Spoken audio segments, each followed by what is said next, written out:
All All right, here we go. What's happening, everybody? Happy Thursday, and welcome to the Dynasty Warzone's The Fabulous Big Bet.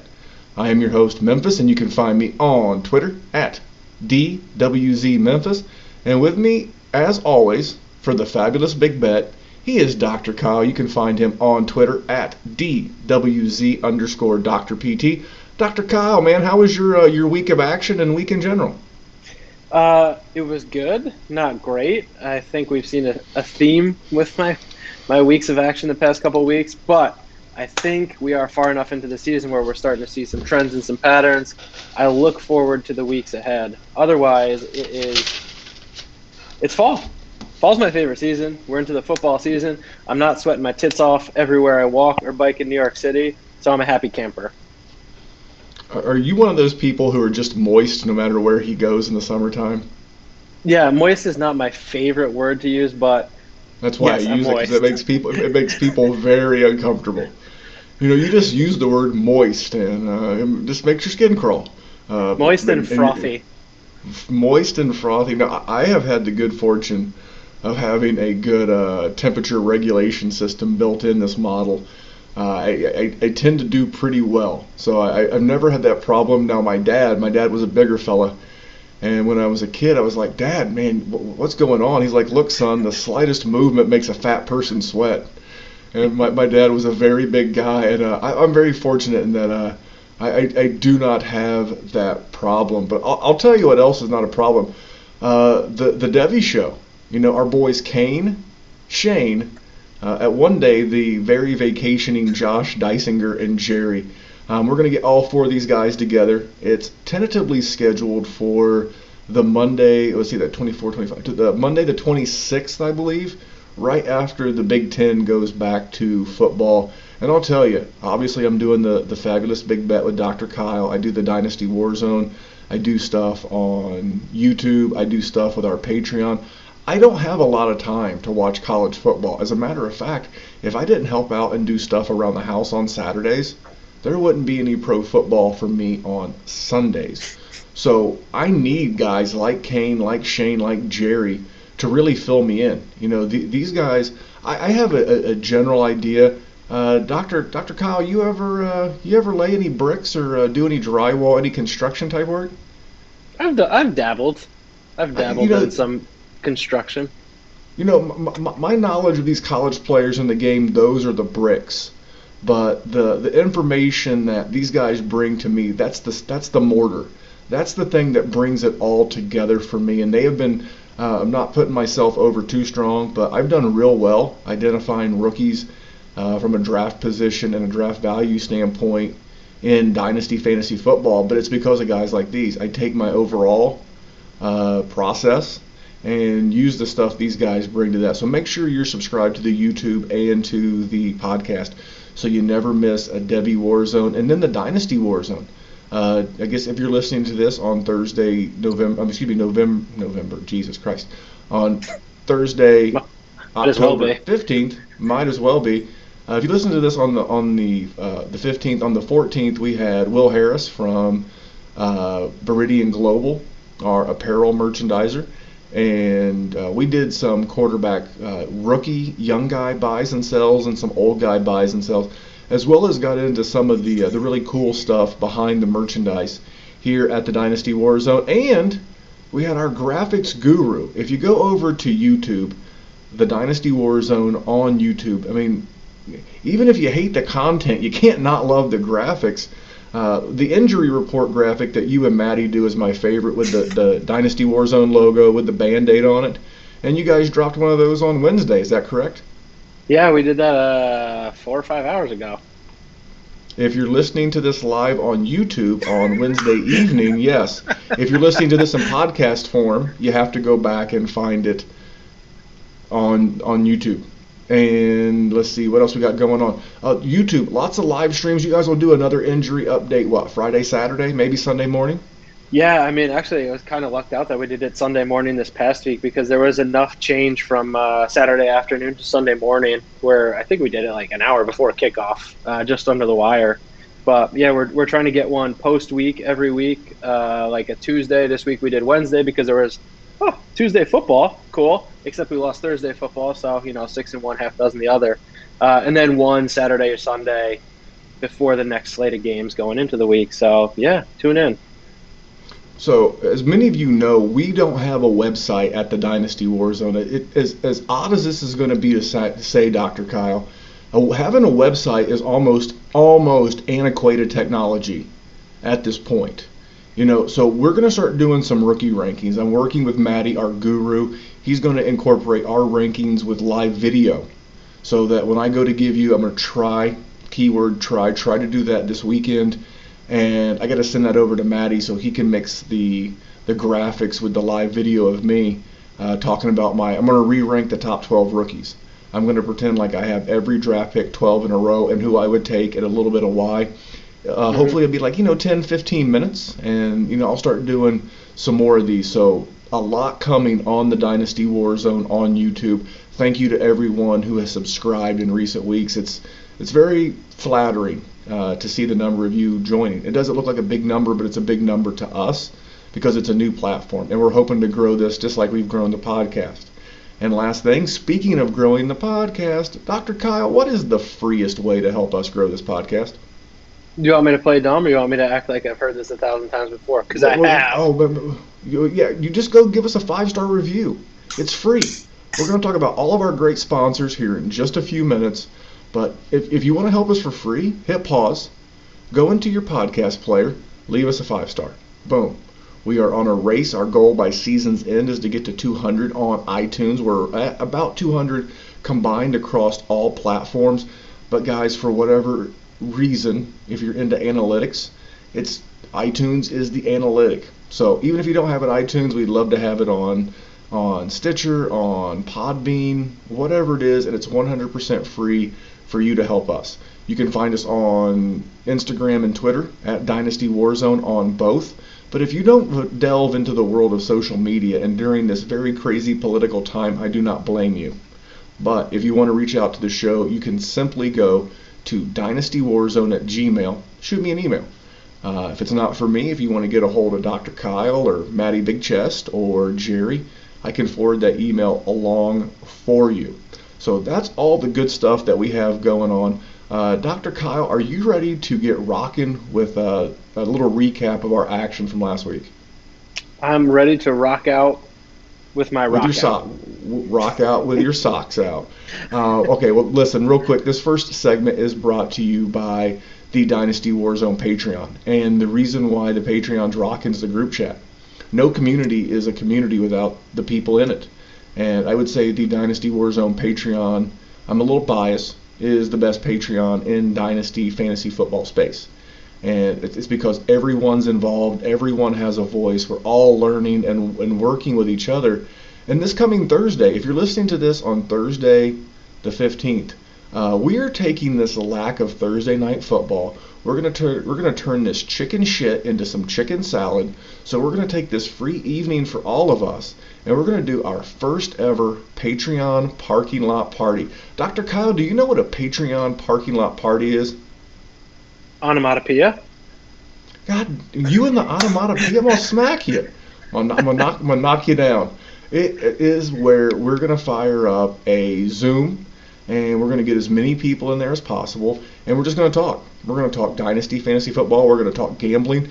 We're going to talk football in general. We're going to talk life. I told everybody to bring a book, not like physically, but like bring the title of a book, a podcast, something like that. It's the first of many opportunities to just hang out and fellowship and be part of a community, and that looks like something that you're into. Maybe your league chat is dry. Maybe your league is boring. Our two newest members, Will and Carl, have both told us that. Hey, that's why I showed up.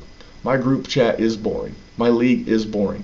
It's a great group of people to play fantasy football with, but they're not very active, and they love the active nature of the group chat. You can check all that out. You can Instagram me or tweet me at DWZ Memphis, or you can just go to patreon.com/Dynasty Warzone, and you can see what's going down over there All right, Dr. Kyle, do you want to recap first, or do you want me to recap the week that was in Week 5 with our personal bets? I've just one question first. Sure. Memphis, would you prefer a dry league chat or a moist league chat? The moistest. The moistest. If you remember the baseball player, Moises Alou. I like my league chats like my talettes moist. A nice moist talette, a nice moist group chat. So, do you want to go with your moist recap or my moist recap for I'll week go. 5? I'll go with my. Ugh. I would say my Five, recap five. was a bit drier than it was moist this past week, but Mm, mm-hmm, mm-hmm. I'm ready to fire it in there. Well, luckily it's dry, so it'll burn quickly. So there you go. Yeah. So I thought for sure, like I have, 5 out of 5 times, even though I've only been correct 3 out of 5 times. Thought my big bet was surefire. I had the Colts giving Cleveland 1.5, and I significantly undervalued, or I take that back. I significantly overvalued Philip Rivers in regards to Baker Mayfield, and Kevin Stefanski just drew up a beauty of a game plan for Baker Mayfield. I'm not going to do too much of a spoiler alert, but you've heard Memphis talk about this before. Baker is not an all-time great quarterback, but he's a system quarterback, and he is in the right system. Kevin Stefanski made Case Keenum look like an MVP quarterback a couple years ago. Kirk Cousins looked great last year, and he's making Baker Mayfield look like at least a playoff contending quarterback this year. So I'm going to have to adjust how I value Cleveland going forward. Maybe not necessarily for this week based on his injury, but I lost that big bet. The other one I mentioned that I lost on was Tampa Bay giving Chicago 3.5. And I don't know if anybody watched that game. It was the Thursday night game, so I imagine everybody was free to. Tampa Bay was rolling at the end of the second quarter until like 2.5 minutes to go, and then some sort of switch flipped, and like Chicago was back in it. And then the second half, it was big penalty after big penalty. Some questionable. Yes, I'm making excuses, but I got to think there's a lot of other people out there that had Tampa Bay minus 3.5 who feel exactly like I did and felt like they were robbed of what should have been a bit more of a Tampa Bay offensive showing. But that being said, I did have one that I felt really good about that I did win some money on. Hey, Carolina +2 against Atlanta. Carolina, better coaching, better team. They are rolling right now. I got to think that this team is gonna. Carolina is the Miami Dolphins of the NFC. I feel like they're flipped the switch there in a good way. That's a good analogy. I actually think I would prefer the Carolina Panthers. I really like their owner. He's a big Wall Street hedge fund guy, super smart guy. I think he's the richest NFL owner. If not, he's definitely in the top 3. And I like his commitment to Matt Rule, who's turned out to be a great coach. And they started off a little weird, a little slow, but this is a team that, with some free agent money, Teddy Bridgewater's on a very affordable contract. And the rest of the QBs in that division, I don't love Teddy Bridgewater as a long-term option, but Drew Brees is 40, probably in his last year. Touchdown Tommy Brady's 43. Based on his contract, I think he'll be here this year and next. And then you got Matt Ryan, who's only 35, but Big Ben, I would love to hear like the stories. Like if Big Ben's body could tell stories, I would love to hear them. And Big Ben looks okay. Matt Ryan looks like he's been through hell. Not like physically, not like mentally or like decision making wise like Ben, but just looks like hell in general. So there's no reason why the Carolina Panthers can't dominate this division in future years. I didn't mean to take over. Did you have any more bets you wanted to talk about? I'm actually glad. I think that there's not a Thursday game this week because I keep sucking on the prop bets on Thursday night. I missed on one on so Thursday I took Allen Robinson's under. Who knew that he was going to get 16 targets turned into 10 receptions for 90 yards? So really wasn't like for the amount of volume he got, the yardage still was significantly lower.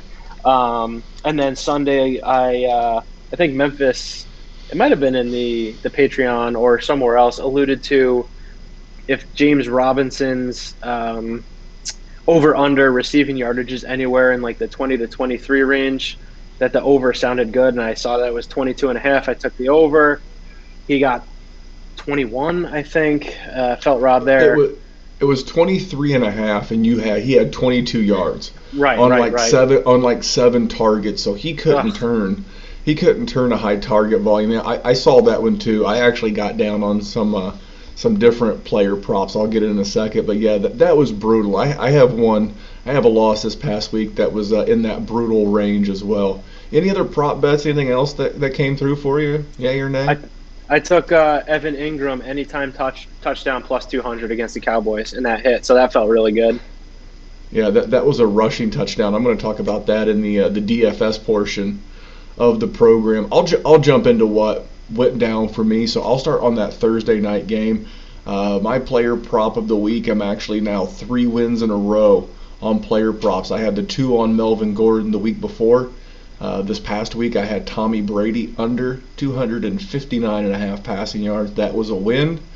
Another player prop. I'm going to talk more about this player prop later in the show, but I took Jonathan Taylor of the Colts over 12 and a half receiving yards. Literally like the first or second play for the Colts from scrimmage, it was a check down pass to Jonathan Taylor for 13 yards. And I'm like, cool, just don't throw him the ball the rest of the day. He ended up with 2 catches for, I believe, 17 yards, but that was a cash. My big bet for the week was the LA Chargers at New Orleans over 50 and a half. Yes, it took a little overtime. Yes, it took the stoink doink off the uprights by Michael Badgley, whatever his name is. But I got that W. And before I get into my losses, I'll tell you, Dr. Kyle, you ever feel like sometimes you're so lucky, like you're walking between raindrops and staying perfectly dry? Oh yeah, it hasn't That happened in a that was while, but I have. that was me on Monday night. So I had a good sized bet on my big bet. I mean, I don't call it a big bet just for hyperbole. So I had a decent sized wager on that, but I'm also in this $1 million survivor pool challenge on DraftKings. And it went from like a half a million entries. We're now down to like 37,000. Okay, Wow. and I took New Orleans in this game. And mind you, it was a pretty good sweat, and I ended up getting there. And the reason why I feel good about this is I still have Buffalo, Kansas City, Baltimore, New England. I have gotten through this using teams like I've used the Chargers, I've used the Rams, I've used New Orleans. I've used a couple other teams, so the fact that I'm still alive in this thing and still have some very good teams left to use, I'm not saying I'm going to win $1 million, but I'm saying that if I win $1 million, you might have a new co-host sometime soon. But it wasn't all moonlight and canoes for me, man. It wasn't all moonlight and canoes. I was on that Colts game too. I actually Yeah. I got the Colts game. I got the Colts +1. It didn't matter. That was a loss. I had the Colts and Browns under 47 and a half, which was a loss. I don't feel too bad about that one. I think the process was correct there. How was I supposed to know there was going to be a pick six for 7 points, a kickoff return for a touchdown? There's another 7 points. There's 14, and then a safety. So there were 16 points to this total that it's hard to predict. I mean, obviously it all gets baked in when Vegas and the bookies make these lines, like our friends over at mybookie.ag. But the final loss that I took on the weekend that really stung was Minnesota at Seattle. I had over 53 and a half points. The game finished at 53. So had Minnesota kicked the field goal late and then the Seahawks would have went down and scored, I would have covered. Had Seattle converted that 2-point conversion at the end, I would have covered. But it was a game that I liked. The number dropped because of the rain. It dropped from 57 and a half down to 53 and a half. I didn't think that was going to matter. I was almost right. So I finished my personal betting weekend 3-3. That puts me at 18, 14-1 on the season. And on my fabulous big bets, I am now 4-1 on the season. It would be 5-0 if it wasn't for the Jets. Yeah, I would have had a perfect 5-0 record. But we don't want to live too much in the past. We want to talk about the process. We want to talk about where we had some good process and where we had some missteps. But is there a couple of games that you're looking at for this week as we roll into? And before I do that, I'll give you a minute to look over your notes, because I want to talk to you about one of our great sponsors. It is the folks over at mybookie.ag. They are the official provider of the odds for our big bets, as well as our likes and leans. And if you just go to the show notes, and you'll see a link that says Web Partners next to MyBookie.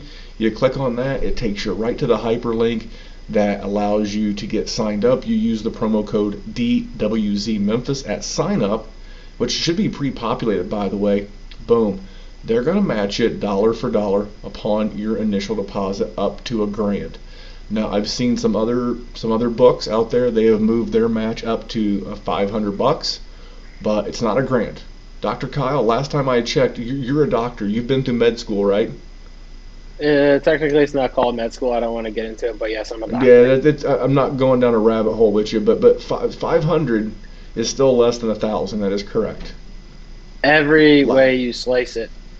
Every way you slice it, and I'll be honest. I'll just call it how I see it.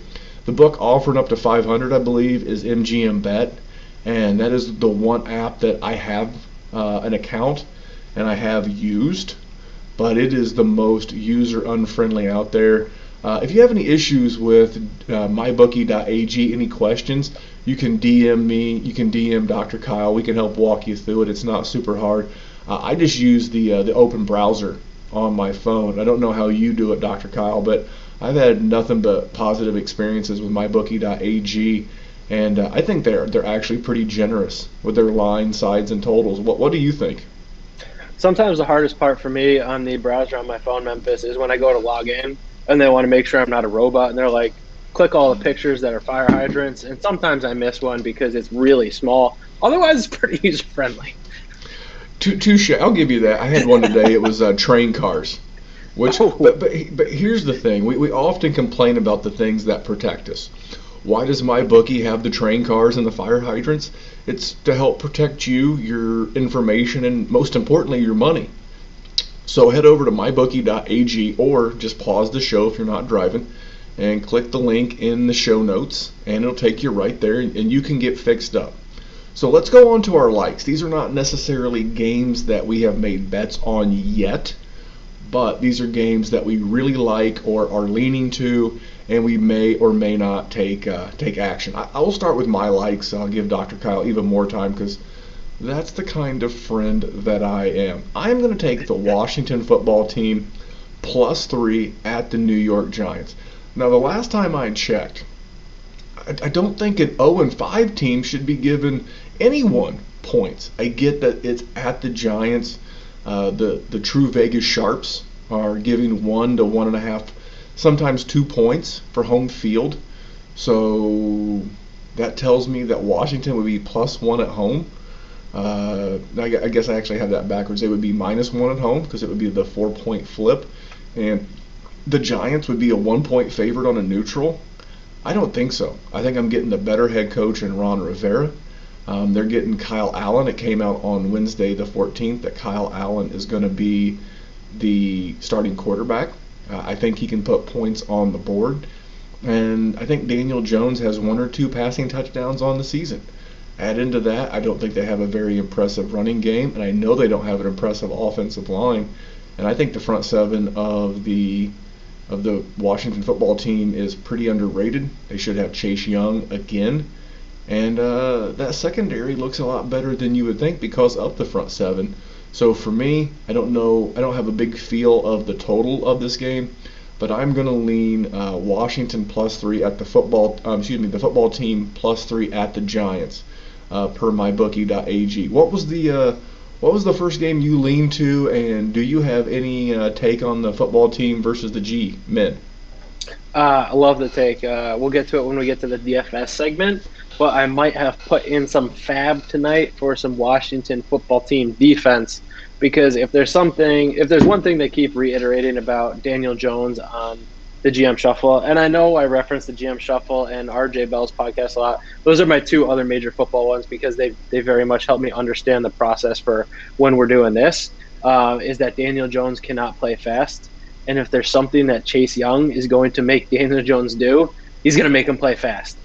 So I really like the fact that the football team is getting points. The football team is or are getting points against this Giants team that is still really trying to find its way, finding an identity. You know, they could have had the Cowboys this past weekend, and they let them right back in it pretty quickly, and then it was still a close game, but the Giants are struggling. They gotta figure something out. So I really like that one. If we're talking my first like of the week, I saw this morning. So the line has already moved significantly on my bookie. The Packers are traveling to Tampa, and this morning they were giving 2. And by the time I checked this evening, this is all on my bookie. This was a pick'em. So the Packers against the Bucks in Tampa Bay, as of an hour and a half ago, was a pick'em, and the Packers are coming off a bye. They are yet to score less than 30 points in a game. Aaron Rodgers is out with a vengeance. I might have a Packer in my DFS lineup this week. We'll get to that in a little bit. This Bucks team, they're good, but they're the most penalized team in the NFL right now, and that is not a recipe for success. And I hope nobody saw it in real time like I did this past week, but their defensive tackle, Vita Vea, he sustained an ankle fracture.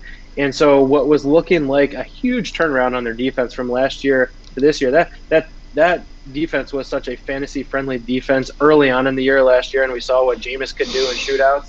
They were pretty staunch the first few weeks of this year. I'm nervous for that defense going forward without him. He is an animal, and he is now done for the season. So for those reasons, I like the Packers as a pick'em. I know they're not the home favorite, but they are buzzing. What say you, Memphis? I don't hate it. I think they're coming off of a bye week is going to be a little canceled out due to the fact that Tampa Bay played on Thursday night. Tampa Bay's coming off 10 days rest, so that doesn't do as much for me had Tampa played on Sunday or even Monday. A lot less impactful there, and Green Bay is the one doing the traveling. So in this weird COVID situation, so for me that's kind of a wash. I don't like it for him because he seems to be a good guy as well as a hell of a football player in Vita Vea. Missing him is going to make things a lot easier for Aaron Jones. Do you happen to have the total pulled up in that game? What is a mybookie.ag calling for?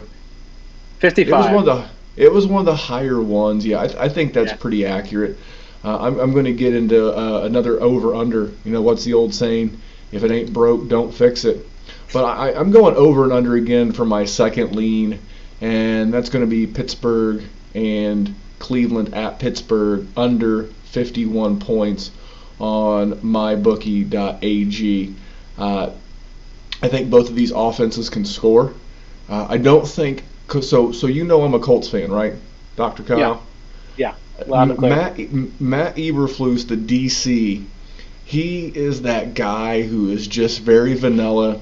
He's missionary position. He's very boring, not too elaborate. And when Cleveland didn't come out and do exactly what he expected them to do, when Cleveland didn't come out and run the ball, and I think there was a stretch where Baker threw it like 14 out of 18 plays and several play action, he did not do a very good job of reacting to that game plan, even in the second half. And I don't think Pittsburgh's going to have that problem. I think Indy has a good defense that had lived up to some very fortuitous situations. And I don't think Cleveland's going to fall for the banana in the tailpipe that is a great game plan by Kevin Stefanski. That doesn't mean that this game couldn't be 20. This game at the current over-under of 51, this game could be as high as 27-24. But I really don't think Cleveland's going to have to score 24 points. I've got a great potential prop bet I'm going to talk about at the end of the show coming out of this game. But for me, I really see this game being something really more like 24-21. And, Cleveland, they could have to throw it. Baker has hurt ribs. He said at the end of the press conference at the end of the game that Mama didn't raise no wuss. Tip of the cap to you, sir. Give you that old cap tip for being a tough guy. Again, people think I hate Baker. I only hate Baker's dynasty value. Baker, I did say would lead this team to the playoffs as one of my preseason hot takes, and so far he's making me look smart. But still, I just don't see a ton of points in this game. He's coming off of his best game of the season. He had like 250 yards, 2 TDs, and 2 INTs. And that's not going to equal to fantasy goodness. I don't know that Ben's going to throw a pick six like Uncle Phil. I don't know that there's going to be a kickoff return for a touchdown. And I'm getting four more points than the Colts and the Browns. So for those reasons, I am leaning toward the under 51 per mybookie.ag between the Browns and the Steelers. So Dr. Kyle, it is big bet time. What do you got there? No, I got to do my second like. Oh, you still have a second like? I thought you gave us your seconds. No, I gave my first, but give us both. I was not spoiling that I had. Oh. It doesn't work so well, but I had Browns Steelers under 51. Actually, right before we started, I was looking at the lines again, and I found one other. So I'm glad. So I have 3 likes written down and my big bet. A bonus like. I like it. Well, yeah. So I like Browns Steelers under 51 too. Memphis, can I just have a quick aside? I can't wait for the day where we have both the same likes and the same big bet. It's just going to bring a moist little tear to my eye. Just rolling down your cheek. Just rolling down my cheek. Okay, so yes, I like Browns Steelers under 51. It's an in-division game. These two teams are very familiar with each other. So yeah, but moving on to the like I added right before we started. The Rams are going to San Francisco, which is not a very far trip, and they are only giving 3.5. This San Francisco team just got trounced by the Miami Dolphins in San Francisco, and I'm sure there's plenty of emotions running around San Francisco where this is going to be a motivation game, this and that, but I don't know if Kyle Shanahan can do enough with what he has on offense and defense right now to overcome what is Sean McVay's brilliance for the Rams offense. Jimmy G came back last week, and I didn't watch any film. I alluded to this earlier in the injury report. I'm not a film guy. I'm a fantasy guy. I'll leave it to my film guys to let me know. But it sounds like Jimmy G just didn't look like himself, and I'm not that surprised coming off a high ankle sprain. I'm not sure if it was his right leg or his left leg. You could make a narrative or construct a narrative for either causing some hesitations in throwing motion, yada yada. But I just wonder if this San Francisco team is going to be right this weekend. And again, the GM Shuffle talks about this 49ers defense has leaned on a I'm gonna screw it up. Nick Bosa? Joey's in LA, right? Joey's in LA. He's not a Ram, he's a Charger. Yeah. And Nick is he's a Niner who's out for the season with an ACL. Yes, this Niners defense has leaned on some, a very fortuitous pass rush the past couple of seasons that they don't have this year, and the vanilla defense behind that defensive line is just not getting it done this year. And whereas I think the Rams defense has been able to do a good job with Aaron Donald has looked great this year, and they're getting to the quarterback. So for those reasons, I like the Rams giving the Niners 3.5 this weekend. If it goes down to 3, I may join you. That half is the biggest trap in all of football through some of those key numbers 3, 4, 7, 10. I don't like being on the wrong side of laying that half 3.5, 4.5, 7.5, 10.5. Kind of icky, but we'll see. Now, do you have a big bet for us? I'm ready for the big bet from Dr. Kyle. Fire away. I do. Okay, so I'm joining the over/under bandwagon this week because fuck spreads. Because God damn it, Vegas. Um, Ravens, Eagles, over under is set at 47.5. I don't. So the Ravens have, I believe. All right, let me pull up my numbers here. And I know this doesn't equate to how Vegas makes their decisions, but the Ravens have scored 27, 31. They only scored 20 against the Chiefs, who have their number, 33, 38. The implied point totals in a 47.5 point game, where I believe the spread is 8 points, would be call it 28-20 Ravens. I very much see the Ravens scoring more than 28 points on this Eagles defense that just gave up 39 points to the Pittsburgh Steelers. They gave up 20 something to the Washington football team in week 1. They have not shown much on defense at this point. And I understand that the Ravens defense is somewhat formidable, but not of Ray Lewis past or Terrell Suggs past. But I very much see it might be ugly going into the fourth quarter, but I at the bare minimum, I think we're going to see an Eagles backdoor cover where it's like 30-14 or 31-14 in the fourth quarter, and the Eagles get one and put us over this 47.5. In a season right now where we've seen lots of overs on some high over-unders, I think this is a nice lower over-under to take the over on. What do you think about that? I agree, and I don't want to say he needs to get right. It's hard for a guy whose team is 4-1 to quote unquote get right. But we have yet to see MVP Lamar have an MVP Lamar game yet. He had a pretty good game against the football team a couple of weeks ago, but really outside of that, at least from a fantasy perspective, it's been very meh. And last week he only rushed for 3 yards on 2 carries. And they may want to go into their bye week in week 7 on a bit of a high note. So I just look at this game this way. I really wasn't eyeballing that one too much. But if I told you that the Ravens scored 31, would you be surprised? I think the Steelers just put up like in the low 30s on Philadelphia. So would that surprise you if they scored 30, 31? And I can completely see Philadelphia scoring 17-20 at a minimum. I don't think Philadelphia is in the business of getting boat raced. They've played everybody close. Even the games they've lost, they've mostly been close. So if this one was to wind up being 34-28, coming down to the wire, it would not surprise me at all. So not a bad big bet at all. Welcome to the over-under club. It's a very popular. My personal favorite handicapper, I do love R.J. Bell. At RJ in Vegas, but it's really Steve Fezzik. Fezzik's gold, the only 2-time winner of the former Hilton, now Westgate gold contest. It's like winning the World Series of Poker main event 2 years in a row. This guy's a hell of a handicapper, and he was saying on one of his podcasts that it's so much harder to hit sides than it is totals. And yeah. I think you're coming. They mentioned it last week on the Dream Preview. I think that's where I heard it, and I was like, "All right, this is my homework." Yeah, I mean, absolutely, and I'm going right back to the well. And part of it is me taking a beating, and I can make this a very simple handicap.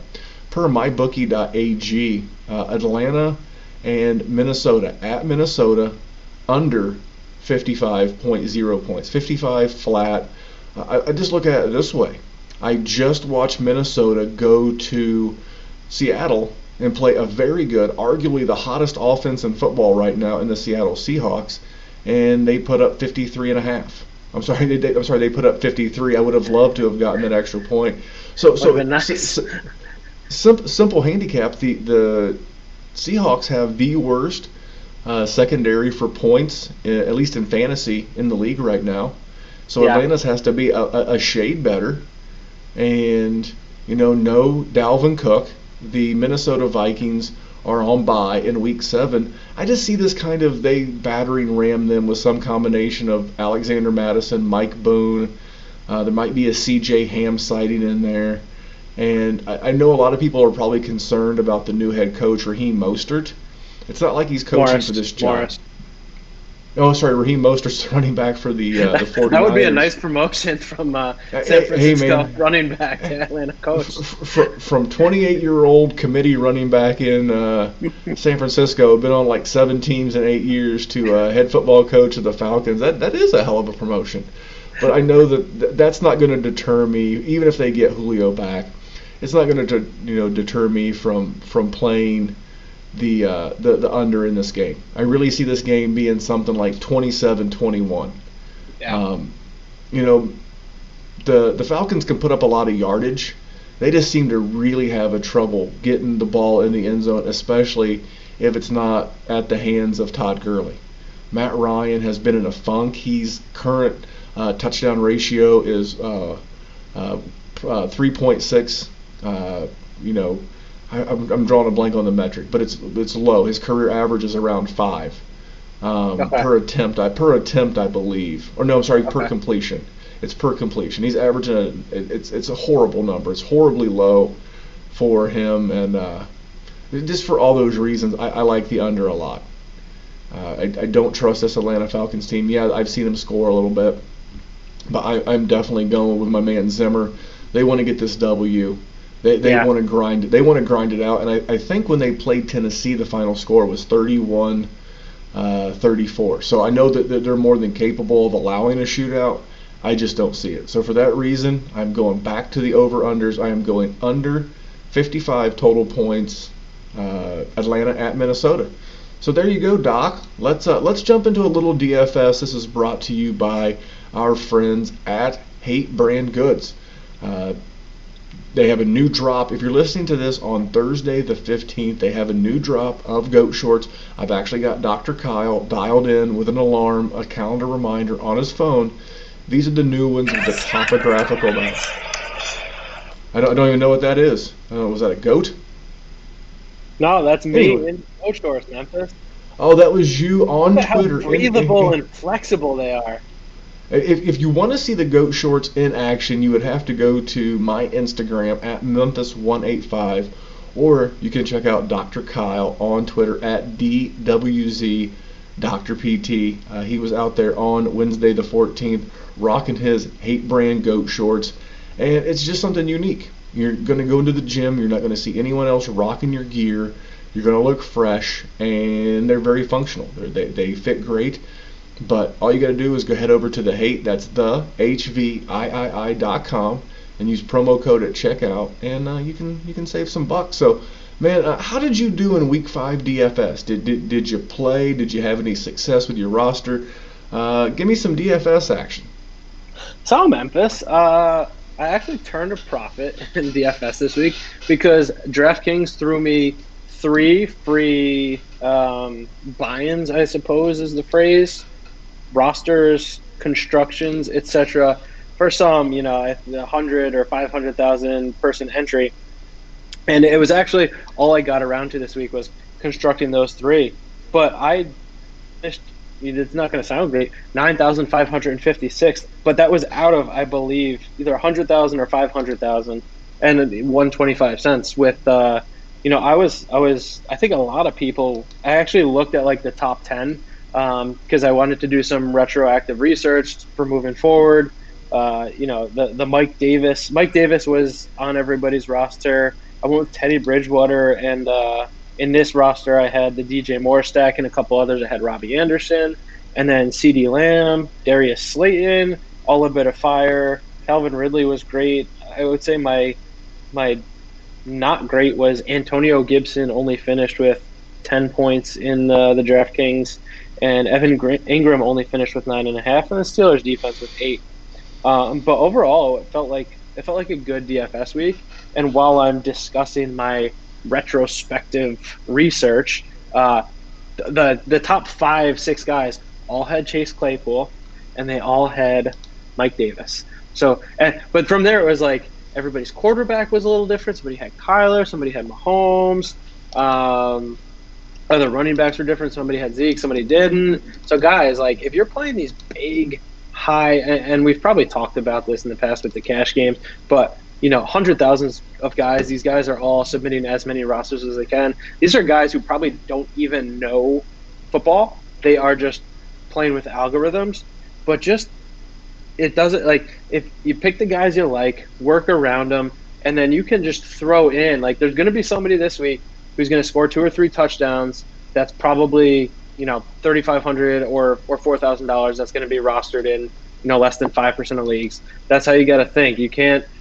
Look, everybody's looking at the same DraftKings. Everybody sees the green that says, this they're playing a defense that's 25th or 30th or 32nd or whatever against that position. Yes, it's very helpful. But if everybody's looking at the same research, you're not doing anything different than the norm. If you're playing in a tournament like I do with my 15, 20 friends because that's all I got, yeah, then go with all the chalk you want. But if my experience is going to be conveyed to you, it would be this: think outside the box, get a little creative, pick some third wide receivers or second tight ends even. There's going to be a second tight end like a Mo Alley Cox before it's a Mo Alley Cox. Anyway, I digress. Memphis, tell us about your DFS week. Man, every week it's weird. It's like anything, you just feel like you said it, man. You walk around like, where's my $1,000,000? Just go ahead and pay me right now. And really, I had a very what I consider meh week. I didn't even make it to Mr. Mincash this week. I hit on Darius Slayton. He did pretty well. I mean, Daniel Jones didn't do horrible. I mean, but just 2 turnovers and then no touchdowns. And how the hell? I know, congratulations on the Evan Ingram prop, but how the hell is Evan Ingram's touchdown? It's a rushing touchdown. And then there's a defensive touchdown by the Giants. And then there's the Devonta Freeman rushing touchdown. And I'm just sitting here like shaking my head. I'm like, come on, man. But Darius Slayton did quite well. He did. He had 120 yards rushing. It was actually the most total rushing yards to one receiver Dallas gave up all year. They've given up plenty of 100-yard games, but Slayton's 120 was the most to date, and he barely missed a touchdown. I believe he had one called back due to a penalty. It was very meh overall outside of that. I didn't miss too much. I missed on Dak. I mean, it was meh due to injury. I mean, Dak still scored. He had a receiving touchdown, which was crazy.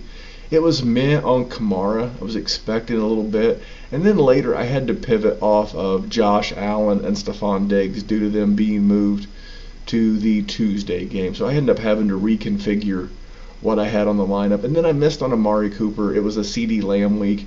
And my note there is just that, man, if we want to be involved in Dallas, especially with the wide receivers, we might have to take the week off because they're on Monday Night Football unless you're playing that single game slate. But good luck picking which Dallas wide receiver is going to be the man. Is it a Gallup week? Is it a Lamb week? Is it an Amari Cooper week? Is it a Dalton Schultz week? Is it a Zeke on the ground week? It's not so much of an issue with the running game, but trying to decipher which wide receiver is going to be the best play. And yeah, you can use the algorithms and the QB wide receiver the cornerback wide receiver matchup, but even then, it's not a not a perfect science. But I'm ready to roll into my my DFS slate this week. I had down here, I forgot that Kyler and the Cardinals play on Monday night, so I can't make them my cash smash is what I had that written down. Dude, Dallas is Dallas is terrible. They have given up 12 passing TDs in the last 4 games. They didn't give up any last week, but they probably should have. They've given up 100-yard games to. So listen to this, man. So in week 1, they gave up 105 to Robert Woods. In week 2, they gave up 100 to Ridley. Then 100. Then they gave up 100 to Lockett and 110 to Metcalf. They gave up 81 to OBJ, and then 120 to Darius Slayton. Even though you can't really get him into your Sunday Millie Maker lineup, pray. Just say a little prayer to whatever it is that you believe in, and be like, please don't let me be playing DeAndre Hopkins anywhere this week, because he is going to put a hurt on someone real bad. My tourney play this week, man, I'm feeling a couple of stacks, and ironically on FanDuel they both cost the exact same $14,500 in salary. Now Okay. I'm leaning Big Ben and Juju. You might be like, but Memphis, you said you had that game under. That doesn't mean there can't be fantasy, points, or in this Yeah. case, Yeah. Yeah. fan Yeah. fan. So on FanDuel, over the first 4 games that he's played, Big Ben has never got less than 19 on FanDuel, but he's also never gotten more than 22. Juju has been every other in the odd number games, I guess, for him, because they've only played 4. In games 1 and 3, he was well into the 19, 20, 21 range, and then in the the 2 even number weeks 2 and 4 for them, not everybody else, he's been in the single digits. I don't think Denzel Ward's going to come down to the slot to cover him. I think he'll be on the outside on either Claypool, Washington, or Deontay Johnson. And I'm feeling a big Juju game this week, so I like that. But if you have big balls, big fuzzy peaches on you, you could go with the exact same price range, and you could go Kirk Cousins and Adam Thielen. Now Cousins is 7,100 and Thielen is 7,400, but this Atlanta secondary is atrocious. We just saw Teddy B light these guys up like a Christmas tree. Some other plays that I have in there this week. I have Jonathan Taylor. Yes, I continue to go back to that well over and over again. But man, it's just so hard not to when you know they're playing Cincinnati at home. This is a team that's dying to get a win. And then on the Sunday night game, you mentioned no Vita Vea. Guess what? That feels like an Aaron Jones game to me. I don't know about you. Aaron Jones has been on fire. Yeah, I know Devontae Adams is back. I mentioned Juju. Calvin Ridley. I do think Calvin Ridley will get his, even though I don't expect a lot of scoring in that game. After that embarrassing performance on Monday Night Football, he had a great rebound last week against the Panthers, and I expect a very good game out of him against the Vikings. And then to keep it cheap and to get everybody worked in, I went with my man Preston Williams. Maybe he can repeat that magic because he is playing the Jets. So nothing wrong with playing the Jets. At tight end, I got my man T.J. Hawkinson against the Jags. And then I stayed in that game. I took James Robinson. I mean, he's getting the volume. There's only a handful of guys getting a more of a total usage of his team's offensive plays than James Robinson. I believe he had 7 targets last week. And as long as he continues to stay involved in the passing game, as well as being the leader on the ground, he's going to be a decent smash against a bad Lions team. Sorry, Jerry and Maddie, it just is what it is. And then I'm taking a very weird trip into Cincinnati with the defense. I know you're like, well, they're playing the Colts. Man, the Colts don't want to score a bunch of points. The Colts want to keep it close, and only outside of the Cleveland game, Cincinnati's been positive on the defensive side of the ledger. I think Uncle Phil's good for a turnover or 2, and I don't see them just racking up the score on Cincinnati. So that is one of the lineups that I've built, as always, subject to change. But Dr. Kyle, the Thursday night game or lack thereof is going to allow us to have our parking lot party. But is there anything prop bet related you're looking at going into the weekend since you get Thursday night off? I mean, obviously they're not official yet, but is there like anything you're looking to pick on or keep an eye on? I don't have anything prop bet. I'll get something for Twitter, the Patreon, early this weekend. Can I run? So I have one DFS lineup I've put together so far. And let's do it, man. I mean, we're here for the people. This is the people's podcast. Yeah. So tell us about your DFS. So it's my friend puts together. It's a private tournament on DraftKings. So we are allowed to use the Monday night games. My only Monday night guy is, as Memphis alluded to, DeAndre Hopkins. Cowboys fan. I know it's going to come. Most expensive wide receiver. Doesn't matter. Get him in your lineups. And then if I'm talking other chalk or tournament play, I also have Aaron Jones. I love that on the DraftKings platform, it looks like the Tampa Bay defense is a strong defense, whether it's, opponent ranks as the 12, 14, or 16, whatever it is. It's not green. That might help you with your being different than the rest. So I like Aaron Jones this week. I like Hopkins this week.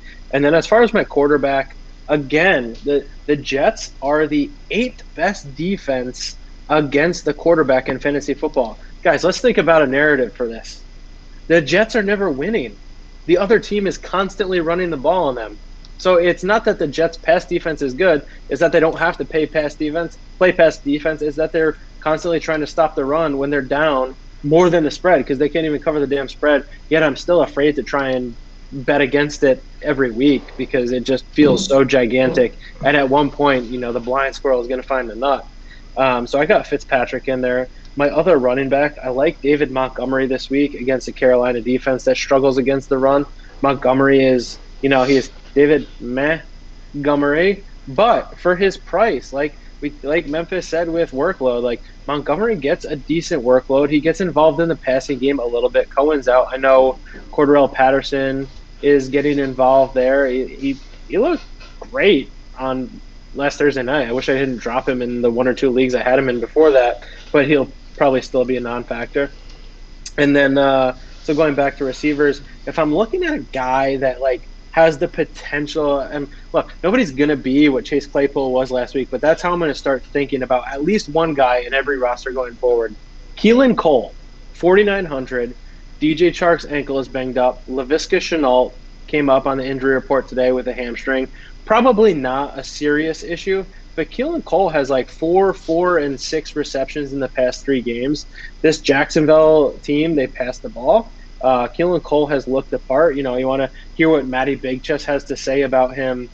He talked about him on the injury report today. So I'm sneaking Keelan Cole into all my lineups this week. My man Terry McLaurin's price has come down to 5,700, and they play the G-Men. And Kyle Allen is serviceable enough where I think we're going to see an uptick for McLaurin coming out of that rough week last week. And then, my tight end is I'm going with Eric Ebron. I want a piece of that Steelers offense. It's not the sexiest, but it's going to be different. He's only 4,100. And then, so then I went defense, and I'm going with the Washington football team against that Giants defense. Daniel Jones likes to turn the ball over. He can't play fast. Ron Rivera is going to whip up something to get Daniel Jones' head spinning. And then from there, I had exactly 4,500 left. And who was sitting there right at the top? DeAndre Swift. Lions are coming out of a bye. I pray to God that one of the coaches on the Lions coaching staff looked at the film the past few weeks and saw exactly what they have in their rookie running back and took the 2 weeks to say, all right, we got to get this guy involved. I think he'll be a low percentage. So again, this is a good cash game play with the upside he gets. He's already been involved in the passing game. So if he could just get a little bit more involved in the running game, I think we're going to see, the future of DeAndre Swift this week. There you have it. I got a couple of nuggets for you, and then I'm going to throw you a little something in the way of a prop bet. So you mentioned DeAndre Swift. I didn't get a chance to mention him on the Dynasty Warzone, but if you're a Dynasty player listening to this podcast and you stuck around to the end, here's a couple of bonus nuggets for you. DeAndre Swift is someone I'm looking to kick tires on between now and Sunday, and here's why. He was hurt during the preseason, and they did not have a lot of time to work him in the game plan. He just wasn't around. If you go back to, find a Lions beat reporter and just track it. There was 2 weeks where there was nothing on the radar about DeAndre Swift. And now they've had the last 2 weeks to figure out how to really implement this guy into their game plan. And it's kind of one of those out of sight, out of mind things. And people are down on him, even in Dynasty, even in redraft. I'm kicking tires on DeAndre Swift and on formats, and then Terry McLaurin. I know there's some smokers and jokers out there talking smack because he had a bad game last week. I got news for you. He was playing in a monsoon, being manned up by Jalen Ramsey, and his quarterback was Alex Smith, who hadn't taken live fire since 2018. If any sucker is willing to give you a discount on Terry McLaurin in any format, you take it. You take it and you run like a thief in the night on my man Terry McLaurin. One bad game does not make a season. All right, are you ready for some prop bet info, Dr. Kyle? Prop away. I'm going to prop it like it's hot. So there's no prop bets because normally when we do this, we only have Thursday night props. There's no Thursday night game, so no Thursday night props. It makes sense. But what I'm going to be looking for this week is I'm going to be looking for James Conner of the Pittsburgh Steelers. I'm going to be looking at his reception totals and his receiving yardage total props going into this weekend. The running back position, over the last 4 games against Cleveland has averaged 9 targets and 7 catches over those 4 games. I did omit the first game of the season against Baltimore because Baltimore and Lamar Jackson just do not check down to the running back position. But in all their other games, and those are the ones, ironically, they all won, whether it was the Bengals, the Colts, I'm drawing a blank on a couple of others in there. Eagles and Dallas.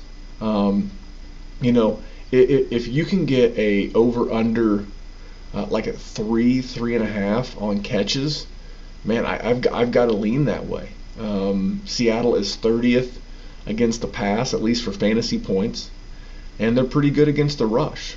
So Big Ben's not afraid to check it down to the running back, and I think I would be comfortable somewhere in the neighborhood of 22 to 24.5 yards. I think that would be my comfort level. Those are a couple of the props I'm looking to get down on. Just a heads up, those appear on FanDuel sometime around Friday afternoon. Now those don't move too much. Usually once they're up, they're up. But like any bet, if they start getting a bunch of action on it one way or the other, the number will fluctuate. So that's a prop that I'm looking to get down on. What do you think, Dr. Kyle? I leveraged that bit of information to my advantage last week with Jonathan Taylor. And I'm glad I didn't put any action on Nyheim Hines because his was actually pretty high. His under-over on FanDuel last week was 4.5 or 4. So yeah. It was a rough action. It was about 1 too many for me, which I'm glad he only had 2. Yeah, I mean, to reiterate what you've said earlier with over-unders, why fix what isn't broken? And if there's something I'm starting to like tinker with mentally as I navigate these prop bets, is especially with receiving yards, is like, there's a lot of 2, especially 3, and sometimes 4 wide receiver sets used in the NFL. Like, I'm not even trying to, like, if I'm taking an over on a guy, he's going to be, second, third, maybe fourth in the pecking order. And if I'm taking, if I'm taking the over, if I'm taking the under, it's going to be on the top dog probably. Like, it might not be the right process. I'll let you know as it goes. But it sounds like, why go after? So like you went after receiving yard total on Jonathan Taylor last week at 17.5, and like, yes, we know Taylor can catch a couple balls, but he's not a receiving guy. Like, you didn't go after Kamara's receiving total. You didn't go after Kareem Hunt's receiving total. You picked a guy who, like, low key might just get over his low key number. So that's my thought process on some of these over unders going forward. Something I've been doing is I've been going through, so I've mentioned this before, but like on a personal note, my son's a Little League baseball player. I guess he's not little anymore. He's a teenager, for the love of God. But, so I sit there. So he had to be at games all during the season at 11:30. And I would just plop down in my lawn chair. And I would start flipping through, and I would look through every prop. And where I would start is I would start with the games with the highest under-over. And I would start looking at receiving and scoring props in those games. Now, because sometimes you'll find that the bookie contradicts themselves. They'll tell you that the over-under is 55 points, but you'll see some ridiculously low, receiving reception totals and reception yardage totals. And I'm like, this does not pass the smell test for me. How can you tell me they're going to score 55 points? Well, how in the blue hell are they going to score 55 points if no one's moving the ball? Yeah. And if they're going to score all these points, who is going to score the points? Who is the most likely? I don't like those crazy 3-to-1, 4-to-1 props. I know you got the Evan Ingram one in, but I just tend to look at those from a yardage standpoint. You got to move the ball to score the ball, and you'll be surprised. You can find. I remember the last one I bet on Devontae Parker. It was in a game where Miami, I forget who they were. Maybe it was the Buffalo game. I don't recall who they were playing, but the under and over in that game was like 49. And I'm like, how are you going to score 49 points and tell me Parker's only going to get 62? He wasn't facing an elite cornerback. I didn't hate the matchup. It wasn't like they had ran Tua in there or something. Fitzmagic was still the QB. Again, I just think that the bookies, whether it's Vegas or New Jersey with DraftKings, whoever it is, I think they put these lower limit prop bets out just for like the novelty of it. And that if you're I don't want to say smaller stakes because your stakes matter to you. Like I mentioned before a long time ago, Colin Cowherd, who's a multi-millionaire, media guy, he said before on his show, he's $100 a game better. So, millionaire bets $100. I'm not a millionaire. I'm not betting $100. But when you're looking at these lower level props that you're betting 10, 20, 25 bucks on, man, they don't tend to care about those as much, and they don't micromanage those as much, and you can find a lot more imperfections and a lot more areas to make money. So that's where I'm really focusing. I'm only betting a few sides and totals, and like you said, I'm digging deeper into the player props. But man, we didn't have a lot at the end because of no Thursday night game, but I think we spun that into a little bit of gold for those that stuck around to the bitter end. Yeah, process is always the way to go. Like we can tell you what we like, but when you hear what we're thinking, like that's give a man a fish, yada yada, teach a man to fish, yada yada yada. That's always been the premise of everything that Jerry and I wanted to do, and now that we've brought you and Maddie on with us, our goal is not to do the thinking for you. I want you to sit down on Sunday morning with your phone, and I want you to go through the prop bets, and I want you to look at them. I mean, if you want to follow along and bet what I bet, cool. At DWZ Memphis on Twitter, I'll tag Dr. Kyle in a lot of my action as I'm betting it, or you can continue to listen to the show. But one thing that will make you a better overall gambler, I guess, and fantasy player is if you sit down and do that 15, 20, 30 minutes of research. You will find not only will you find interesting stuff, but you'll find that you continue to you become better. The challenge of looking for imperfections and loopholes, I've made a game out of it, and I'm making money. So that's what it's all about. And Dr. Kyle, if you don't have anything, I'm gonna take this one in for a landing. Let's do it. Like so, right into the Hudson River, safely. All right. Yep. Well, Dr. Kyle's internet went haywire just at the right time. But on behalf of Dr. Kyle, I am Memphis, and remember, here at the Fabulous Big Bet, we're here to remind you that money won is twice as sweet as money earned. We'll be back here. Look for us on YouTube all weekend talking about various fantasy football and gambling topics. Hope you have a great week, and looking forward to the Patreon parking lot party. If you know, you know, and if you don't know, you should know. Have a great week, guys. Talk to you soon. There you go, Dr. Kyle. Right on. We're still all live. Right, so yeah, you're good. I'll end it. I'll end the podcast. Okay. I got for those of you still watching to the end, Dr. Kyle and I are talking about business.